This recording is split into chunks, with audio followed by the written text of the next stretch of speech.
"You're not even a real engineer," my aunt scoffed during my master's commencement. I grinned and uttered, "Now, reimburse the $48,000 I funded for your son's education." She froze. "What $48,000? He claimed he received a scholarship. What would you do if, on the most important day of your life, someone you loved tried to tear you down, call your greatest achievement fake? What if that same person had secretly drained you of nearly $50,000? My name's Caleb. I'm 30, and for as long as I can remember, I've been that guy in the family. You know the one. The oldest grandchild, the first to make it past a bachelor's degree, the tech support, the mechanic, the human Google. I'm the guy who remembers Wi-Fi passwords, fixes printers during parties, checks Aunt Linda's brakes, and gets tagged in every new app question. My life is pretty simple. A clean one-bedroom, a silver Civic with a dent only visible at sunset. I write code, I save receipts, and my leftovers are always labeled. I like things clear, predictable. Growing up, our house was loud.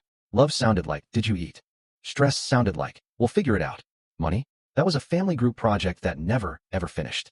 Nobody talked about interest rates. They talked about favors. When I got my scholarship for undergrad, everyone said, "He's set for life." When I got into my master's program, it shifted. "Don't forget where you came from." Believe me, I tried not to. The day I graduated with my master's, campus was a blur of caps and cameras. My family arrived like a parade. Mom, dad, cousins, 2 aunts, an uncle who thinks every conversation is a debate, and grandpa, his cane tapping out a rhythm on the pavement. They even had signs. "That's our Caleb and student loans." My cousin Marco thought it was hilarious. We took photos in front of the engineering building. Through my mom's happy tears, the old bricks looked warmer than ever. Grandpa tapped my shoulder. "Proud of you, Mojo," he rumbled. That sentence hit me in the chest like a clean, deep breath. We headed to the reception hall for cake and speeches. Plastic forks, sheet cake, cardboard coffee dispensers that always stick. The dean talked about innovation. People clapped. My friends hugged their parents. The room was thick with that fragile joy you only get when everyone's completely exhausted and completely happy. Then Aunt Linda arrived. Late, of course. Sunglasses still on. Indoors, like she was hiding from the world. She hugged me, a quick squeeze, and whispered, "Finally." Then she took a step back, looked at my tassel, and let out a laugh. It wasn't a happy laugh. It was the kind that lands like a stinging flick to your ear. "You're not even a real engineer," she announced, loud enough that people at the punch bowl flinched. "It's computers. It's pretend. Real engineers build bridges." A few relatives chuckled nervously.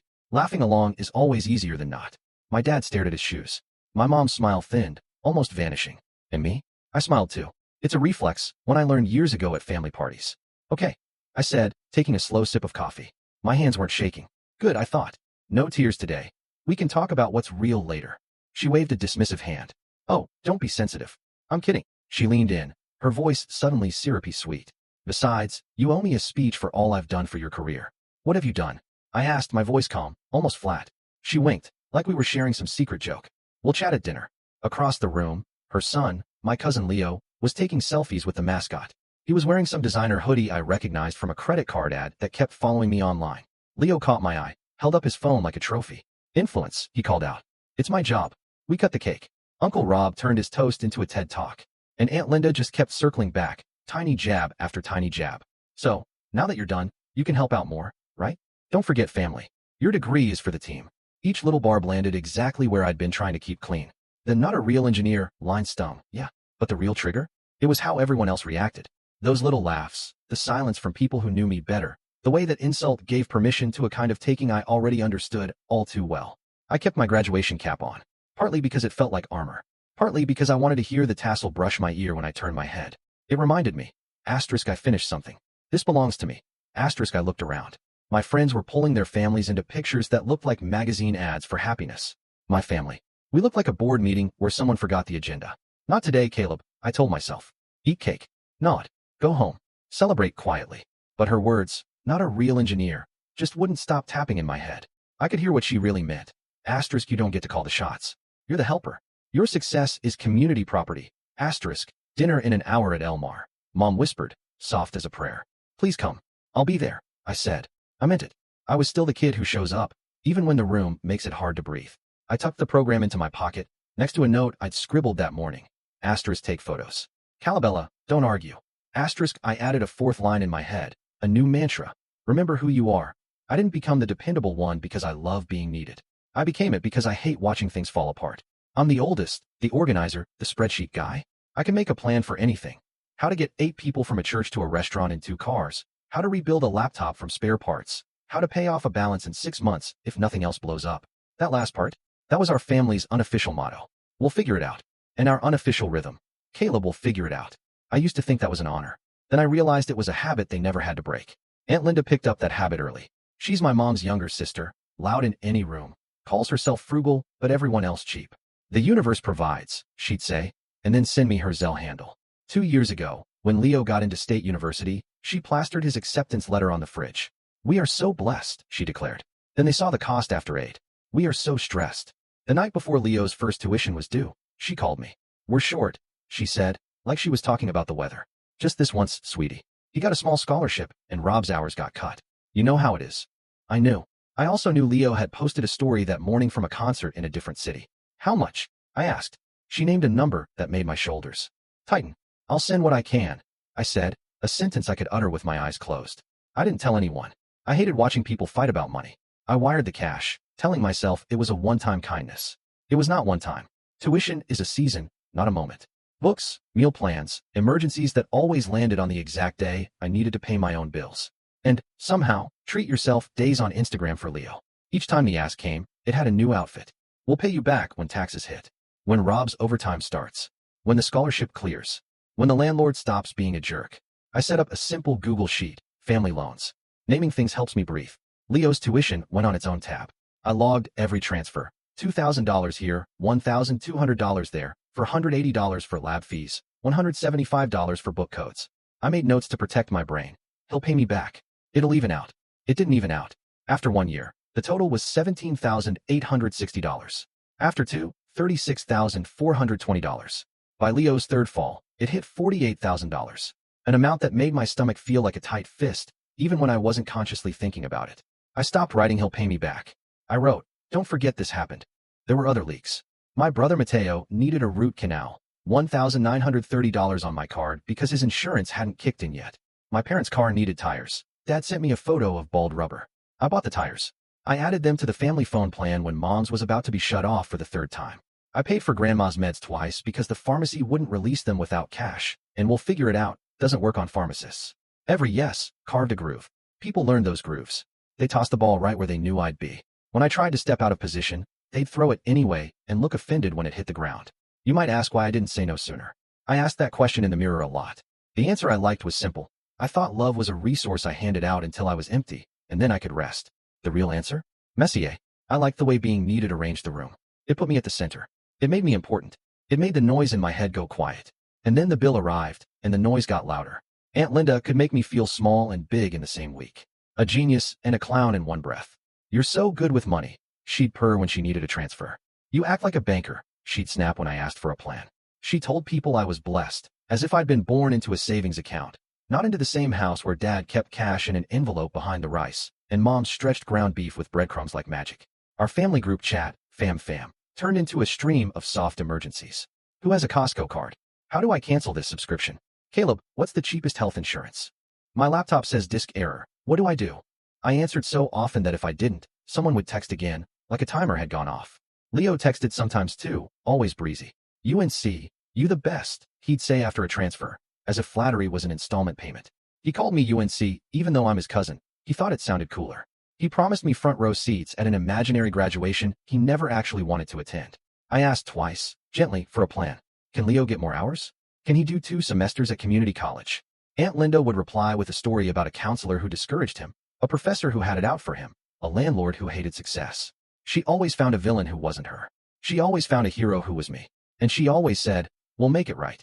By the time my own tuition bills arrived for my master's, I realized I'd built a weird, shaky bridge where I stood in the middle, holding 2 families up with my bare hands. I took extra freelance gigs at night to cover my own classes, because I didn't want to stop Leo's train. I wasn't a hero. I was just tired. I told no one, because shame is quiet. I promised myself I'd finish my degree, and then I'd clean up the mess. Once I graduate, I'll set boundaries, I swore. Asterisk, I'll do it politely. I'll do it with charts. Asterisk, I pictured a family meeting with muffins and grace, and suddenly, everyone would understand interest rates like a parable. If you've met families, you know that's not how it goes. The week before graduation, Aunt Linda called with a new flavor of the same old request. We're short for Leo's rent, she said. He had to buy an art history book that was $50. $50 for art. In the background, I heard someone laugh. I can't, I said. She paused, like a computer buffering. Excuse me. I can't. I have my own bills this week. She went very quiet. Then, very bright. Of course, honey, she chirped. You do you. And she hung up. I knew that tone. It's the tone she uses right before she tells everyone. I've changed. Which brings us back to that reception. And that laugh. And that sentence. Not a real engineer. The minute it left her mouth, I could see exactly how dinner was going to go. I could see who would take which side of the table. I could hear the lines they'd already rehearsed. And I could feel my own hands finally finding the edge of a rope I'd been gripping for far, far too long. So I ate cake. I smiled for cameras. I packed my degree cover into a tote bag like it was a fragile plate. And I told myself I'd practice saying one word into the bathroom mirror until my mouth believed it. No, Elmar's is the kind of place with laminated menus and salsa that tastes different every visit. We squeezed into 2 tables pushed together. Chips appeared. The waitress called everyone Han, like a spell. My mortarboard sat in the empty chair next to me, a polite ghost. Aunt Linda took the seat directly across from me and immediately started directing traffic. Rob, water. Leo, napkins. Caleb, tell us what you're going to build that's real. She laughed at her own joke. People chuckled, the way you do when you're waiting for food and trying to keep the room from wobbling. I kept my voice even. Software runs bridges now, I said. But okay. She waved me off. We're proud. We are. Now, about family. There it was. The door to the old room I'd lived in for too long. I could feel the hinges creak. I'm always about family, I said. What do you need? She smiled. Sweet as cake icing. Nothing big. Just what we talked about. Rent and tuition. You know the drill. Right then, the waitress appeared with a sizzling plate that sounded like a rescue helicopter. She set it down and smiled at me like she knew I was in a movie I'd seen 100 times. When she left, I put both hands on the table, so I wouldn't fold them into a prayer. I can't do that anymore, I said. Aunt Linda blinked. Can't or won't. Won't, I said. The word sat in the middle of the table like a new condiment nobody had. Tried. I won't pay Leo's bills anymore. Leo looked up from his phone. Huh. Not mad. Just bewildered. Aunt Linda laughed, but it didn't sound like a laugh. You're not serious. I'm very serious. I pulled my tote bag up and set a plain folder on the table. Inside were printouts from my bank, dates and amounts, a simple list titled Transfers to L. Ortiz/A Linda. I didn't slam it down. I slid it, like homework. I wasn't embarrassed. I was just factual. This is $48,000 over 3 years, I said. Tuition, rent, fees, emergencies. I tracked it because that's who I am. Her face changed shapes. What? $48,000? She said, her voice too light. He got a scholarship. I nodded. That's what you told the family. It wasn't true. The table went silent. Only the pan still hissed. My mother closed her eyes, like a person bracing for a wave. Dad coughed. Uncle Rob cut in. Let's not do accounting at dinner. In the exact tone of a man who only likes numbers when they make him look good. Aunt Linda pushed the folder away with 2 fingers, like it was hot. This is rude. What's rude? I said, my voice not loud. It didn't have to be. Is calling my degree pretend, and then pretending my money wasn't real. I'm not asking you to pay it back tonight. I'm telling you I won't send another dollar. I'm not your bank. Leo's eyes were moving fast behind his lashes, like he was scrolling in his head. I thought. He started, then stopped. He looked at his mother. I told you I didn't want to take his money. You said it was a scholarship from a foundation. Leo, Aunt Linda snapped. He looked at me, his cheeks blotching. I'm sorry, he said. And I could tell he meant it. And also that he didn't know what to do with meaning something. Mom opened her eyes and whispered. Caleb. I'm okay, I said. I'm not angry. I'm done. Aunt Linda switched to a different tool. What about family? She demanded. After all we've done for you. Who let you stay in our living room when your dorm closed? Who drove you to interviews? You did, I said. And I thank you. And I cooked dinner for a month, and I replaced your brake pads. None of that is currency. It's kindness. It doesn't buy you my future. She leaned in. You think that degree makes you better than us? No, I said. It makes me better for me. And it gives me the right to decide what I build with my time and money. Uncle Rob tried diplomacy, like he was applying ointment to a burn. Maybe we can set up a repayment plan, he said to the air, as if a plan could fix a broken principle. 50 a month? I shook my head. This isn't about a plan. It's about a pattern. Aunt Linda pointed at my folder. You kept score. I kept records, I said. Scorekeeping is when you throw it in someone's face to win a fight. Record keeping is when you refuse to be gaslit. Someone at the far table cleared their throat. The waitress appeared again, her eyes kind. We okay here? She asked. We're good, I said. Thank you. Aunt Linda stood up slightly in her chair. So, you're announcing at your own graduation that you're abandoning family? I'm announcing that I am not a funding model, I stated. I'm going to pay my loans, save for my life, and help when I choose, not when I'm coerced. She made a sound that started as a laugh and turned into something else entirely. You'll regret this. I looked at Leo. You can call me for advice. You can send me your budget. I will help you think. I will not pay your rent. He nodded, small. Okay. Dad finally spoke. Can we eat? He said, his voice flat. It was the closest thing to a ceasefire we were going to get. We ate. It tasted like food you chew carefully so you don't bite your tongue. When the check came, I paid for my plate and Mom's. Aunt Linda waited, like I was going to reach for everyone's. I didn't. She put her card down last, sighing loud enough for the next table to hear. On the walk out, she said in my ear, "Not a real engineer. Not a real man." I shot back. "Real enough to stop." The family group chat lit up before my Uber pulled away. "Wow." Aunt Linda wrote to the whole family. "Caleb humiliated me at his own celebration." She followed it with a novella about ingratitude. Uncle Rob added a thumbs down emoji like he was voting. Mom texted me privately, "I'm proud of you. Are you safe?" I wrote back, "Yes. Home soon." At my apartment, I took off the cap and gown, hung them on the closet door like a flag I wasn't ready to fold. I made tea. I opened my laptop. I looked at the tab I'd avoided for months, my spreadsheet. I created a new sheet, boundaries to do. Simple things. Remove myself from the family phone plan. Cancel the extra Netflix profiles. Change the password on my cloud account Leo used for projects. Set up a separate email filter for Aunt Linda so I could read her messages when I had the energy. I didn't do all of it that night. I did one thing. I turned off autopay for the Zelle payments I'd scheduled, like an addict rationing his dose. The quiet after that click was the first clean quiet I'd heard in a year. The next morning, I woke up before my alarm and went for a walk. The way you do when your body thinks it has to run from something, and you tell it. No, we stroll. I passed the bakery that opens at 6 a.m. The guy who always wears headphones nodded, like we shared a secret. This is my life, I thought. Asterisk, not a holding area. Not a lobby. A place with mornings that are mine. Asterisk, at 9:12 a.m., Aunt Linda called. I let it ring.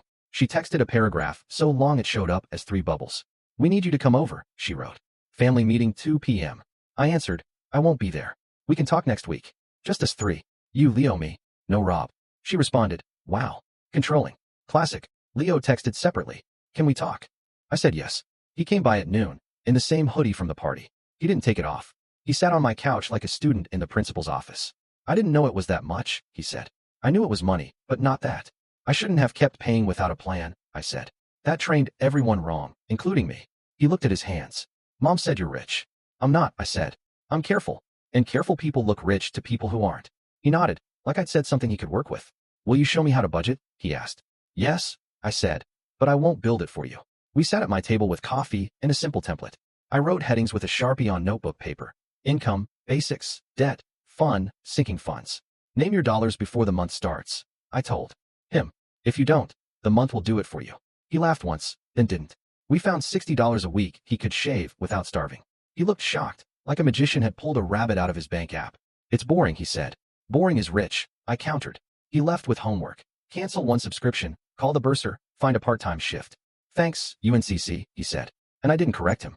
That afternoon, Aunt Linda posted on Facebook about betrayal. She didn't use my name, but my inbox lit up anyway, because our family doesn't know the difference between subtweeting and subtitling. A cousin in another state wrote, "You good?" I replied with a screenshot of my own note app. "I am not a bank." He sent an okay hand emoji, then a photo of his dog for no reason. It helped more than he knew. On Monday, I started my new job. Orientation, badge photo, a tour of a room where a robot arm picks things out of bins. "Not a real engineer," I muttered, and the robot arm waved like it was in on the joke. My manager, Priya, asked about my capstone. I told her the truth. "I built something small that works." "Perfect," she said. "We ship small things that work." I felt something uncoil inside me that wasn't pride, exactly. It was permission. Permission to focus on what was mine. The week after, I made a therapy appointment. And I kept it. I spoke the numbers out loud for the first time to a stranger who wrote nothing down. She didn't flinch. "You were trying to be good," she said. "You taught them how to spend you. Now you'll teach them how to live without spending you." Meanwhile, the family weather changed. Mom called every night for a week, just to hear my voice. Dad sent a text with a photo of his oil change sticker. "Progress," he wrote. "Comes in dumb little gifts like that." Grandpa left a voicemail that was mostly cane taps. Then, "Proud of you, Mojo." Aunt Linda escalated, as predicted. She sent a group text. "We will not be attending Caleb's fake graduation party next month." I hadn't even planned a party, but it was nice to know it would be boycotted. She told my mother I was showing off because I bought a new coffee table from IKEA. She texted me, "Hope you enjoy your fancy life while Leo drops out." I didn't respond. Silence is a screwdriver. It fixes more than you think. 3 small things happened that made the quiet feel real. I returned the spare key to Aunt Linda's house, which I'd been holding just in case. She looked at it like I'd handed her a verdict. "Who will feed the cat when we travel?" she asked. "Hire a sitter," I said. She scoffed. "Waste of money." I smiled. "Then don't travel." I took Mateo car shopping and did not co-sign. Even when the salesman looked past him, straight at me, like I was the father figure, and said, "You want to help your brother out?" "I am," I replied. by not lying to his future. Mateo laughed so loud the salesman blinked. I set up a separate savings account called Boring Joy. I put $50 in it. I bought a decent pair of running shoes and didn't apologize. My feet stopped hurting on walks. A week later, Aunt Linda cornered me at church, in the parking lot. You made Leo cry, she said. He's under so much pressure. Good, I said. Pressure builds muscle. She made a face like I'd spoken Greek. We are family, she said, pointing at the ground like the word lived under our shoes. You don't get to opt out. I'm not opting out of family, I said. I'm opting out of financing. She stepped closer. Pay the next month and we'll talk. No, I said. The word came out easier now. Ask me for advice. I'll give it. Ask me for money. I'll say no. She stared, waiting for a joke to finish. When it didn't, she clicked her tongue, walked away, and posted a photo of a sunset with a caption about snakes and gardens. I liked the photo because it really was a good sunset. The call slowed. The text softened. Not because I won, but because everyone finally understood I wasn't moving back to the old room.